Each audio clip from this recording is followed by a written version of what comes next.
Well, now that we have created a message, we've gone through the transcriptional process and we've actually started to produce this string of RNA that we're going to call a message. We want to talk about some major events that happen to it. Okay? The first we're going to talk about are some capping and tail. So what we're going to do to the ends of the message. Now, these don't necessarily happen right together. In fact, the process is, there's something that's going to happen intermediate to some of this, but certainly these are critical things that are going to occur. Right? The basic idea is this: you start producing an RNA, right? And just like with double-stranded DNA that we call chromosomes, we have to protect the ends, right? We protect the ends of chromosomes with these things called telomeres, these regions of, sorry. But here, we've got to protect this DNA, or this RNA, particularly because it's single-stranded. And if it's just naked single-stranded RNA, it's going to be chewed up very quickly. There's RNases that are going to come in and just start to pull it apart. Some of that's defense mechanism, right? I mean, viral genomes often are single-stranded RNA that come in and take over the mechanism. So the cell's trying to protect itself, as well as just when you have RNA around, you need to break it up. So there are processes there that are going to attack it. And so RNA is actually, the message is going to be attacked throughout pretty much its entire life. So one of the first things you do is because the 5' end comes off first, you can cap it, and then eventually, once you get the tail loose, you can put a tail on it, and we'll talk about that. Right? So the first thing we're going to have is we're going to have a cap put on. Okay, so once we start producing this message, and it can be 30 nucleotides long, it can actually be longer than that or whatever, you get a guanine. A specialized guanine group is going to be added on to the front end by what are known as capping enzymes. These are enzymes that help come along, and they bring in a very special component to sort of protect and link this front end, and they're called the cap. Okay? The cap that's actually put on is it's guanine, but it's methylated guanine that looks very different, obviously, than some of the standard.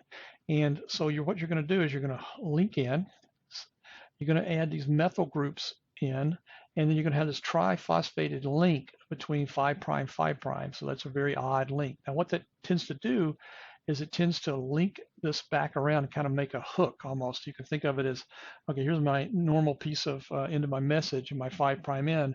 I'm actually going to have this odd little hook that's made up of these guanine residues that form like this, okay? Now it has multiple things, as it says here. It serves as a ribosome recognition site, but it also protects the end from various forms. So once we start this capping, okay, then it protects the system from these degrading by these nucleases and RNases that come along.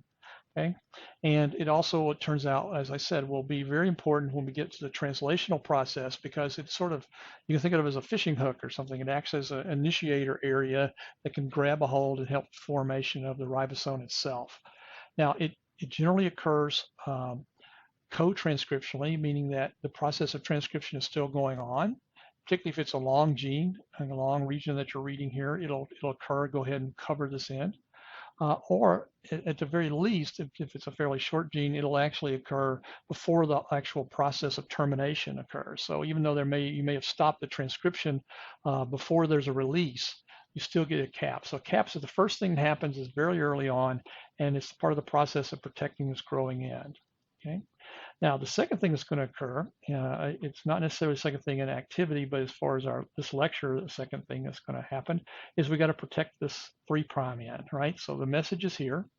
We've capped this in already, but now we've got to protect this 3' end because it'll be attacked as well, right? The way we do that involves what's called polyadenation, which we're going to put a poly-A tail on. Now, the poly-A tail is signaled by this poly-A site that we talked about as being part of the termination process of transcription.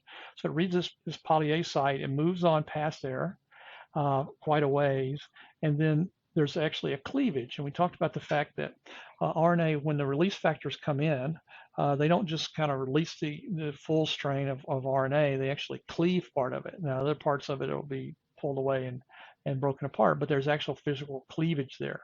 Once that cleavage occurs, what happens is that you get these enzymes that come in and add a bunch of polyAs. You just link up polyAs, okay, A's, adenine residues through phosphodiester bonds. It all looks very much similar, okay?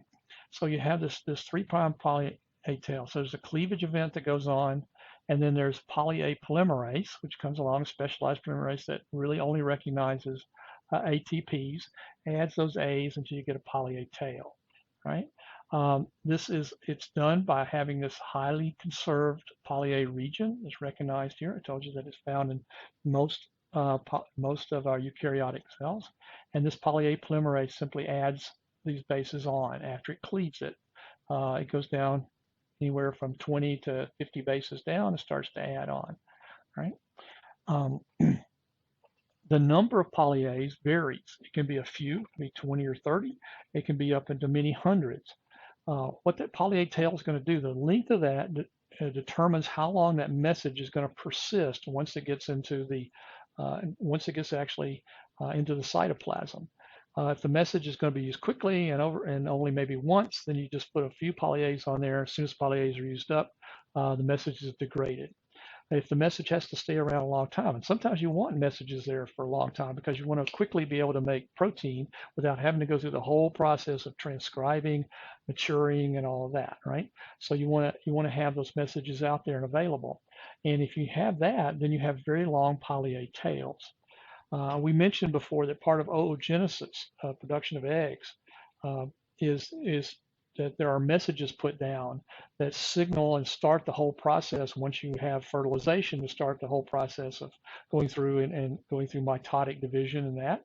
Well, the messages that are put down, those maternal messages that are put down, tend to have very long poly-A tails because they, how long that egg is going to have to sit there before it's actually these messages are used can be quite a while. So if we want to look for long poly-A tails, we can look for messages that are actually found in eggs.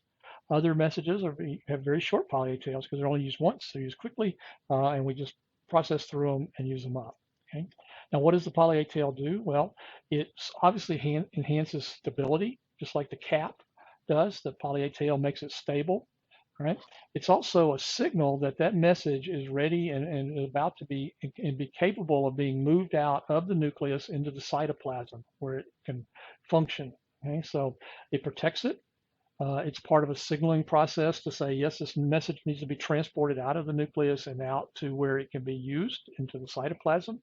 And then once it gets into the cytoplasm, it turns out, as we'll see when we talk about translation, that the poly-A tail itself is actually very important in the process of translation. It actually forms a loop process that helps us kind of hold all the elements together there as well. So it has three major functions that are important to us. Right? So we have those. And now what we want to do is we want to come back and we want to talk about sort of an intermediate step. Okay, we've protected both ends. But before we actually do this cleavage down here, we start a process of removing these parts of this message that we don't want, right? These things called introns. And so the next little lecture we'll be talking about what introns are, kind of how large they are and what they kind of look like, and then some examples of the process that's involved, which is fairly complex, in actually getting those introns spliced out.